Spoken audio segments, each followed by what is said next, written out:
Hello বন্ধুরা, পায়েলস কিচেনে আপনাদের সবাইকে স্বাগত। আমি আপনাদের জন্য একটি নতুন রেসিপি নিয়ে এসেছি। রেসিপিটা আপনারা দেখুন, আশা করি আপনাদের এই রেসিপিটি খুবই ভালো লাগবে। তো চলুন আমি কিভাবে বানিয়েছি সেই রেসিপিটা আপনাদের একবার দেখিয়ে দিই। প্রথমে আমি একটা কাঁচা আলু নিয়েছি, সেটাকে আমি গ্রেট করে নেব।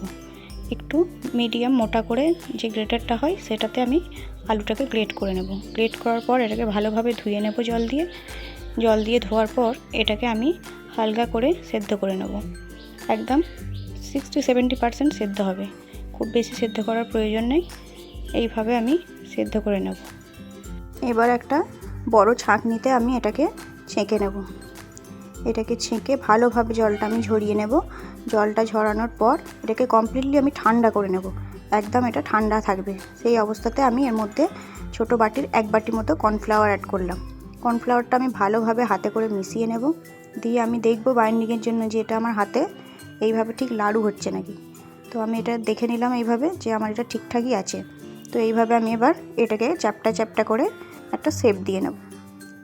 এইভাবে পাতলা করে চ্যাপটা করে, এই যে আমার শেপটাও চলে আসছে, তার মানে কর্নফ্লাওয়ারটা ঠিকঠাক হয়েছে। যদি এরকমভাবে বাইন্ডিং না হয় আপনারা আরেকটু কর্নফ্লাওয়ার অ্যাড করে নেবেন।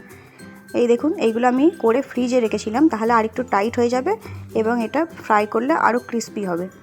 তো এটা আমি ফ্রিজ থেকে বার করে তারপরে এটা ফ্রাই করে নিচ্ছি। এটা তেলে দেওয়ার সঙ্গে সঙ্গেই আপনি বুঝতে পারবেন যে শক্ত শক্ত হয়ে গেছে, মানে ক্রিস্পিনেস এর মধ্যে চলে আসবে, যেহেতু কর্নফ্লাওয়ার দেওয়া আছে তাই জন্য। তো এটাকে আমি হালকা সুন্দর কালার করে, গোল্ডেন কালার করে আমি এটাকে ভেজে এইভাবে তুলে নেব। দেখুন কত সুন্দর কালার এসছে, আর এটা ক্রিস্পিও হয়ে গেছে ওপর নিচে দুই দিক থেকেই আমি উল্টে পাল্টে এটাকে ক্রিস্পি করে কিন্তু ভেজে নিয়েছি। এই দেখুন খুব সুন্দর কালার চলে এসছে। এবার আমি হাতে করে এইভাবে এগুলোকে ভেঙে নেব, দিয়ে আমি এটাকে চাট এর উপরে দেব। আমি এখানে দিয়েছি শসা কুচি, আপনারা যে যেটা খেতে পছন্দ করেন চাটের উপর সেটাই দিতে পারে। শসা, এখানে আমি পেঁয়াজ কুচি নিয়েছি, আর এখানে আমি দিচ্ছি টক দই, ফ্যাটানো টক দই। চাটের জন্য আপনাকে 3টে জিনিস লাগবে: টক দই, আর গ্রিন চাটনি, আর আপনার হচ্ছে তেঁতুলের চাটনি, যেটা মিষ্টি চাটনি হয়। এইগুলো আপনাকে বাড়িতে আগে থেকে বানিয়ে রেখে দিতে হবে। এগুলো আপনারা বাড়িতে যদি বানিয়ে রেখে দেন তাহলে যখন ইচ্ছা কিন্তু আপনারা এই চাট করে খেতে পারবেন। আমি 3 রকমেরই চাটনি দিয়ে দিলাম। এবার ওপরে অল্প অল্প করে মশলা দিয়ে দেবো। সামান্য নুন, একটু গুঁড়ো লঙ্কা, একটু রোস্টেড ভাজা জিরের গুঁড়ো, আর আমি এখানে দেব চাট মশলা। চাট মশলাটা উপরে দেবেন, তাহলে চটপটা একটা স্বাদ আসবে।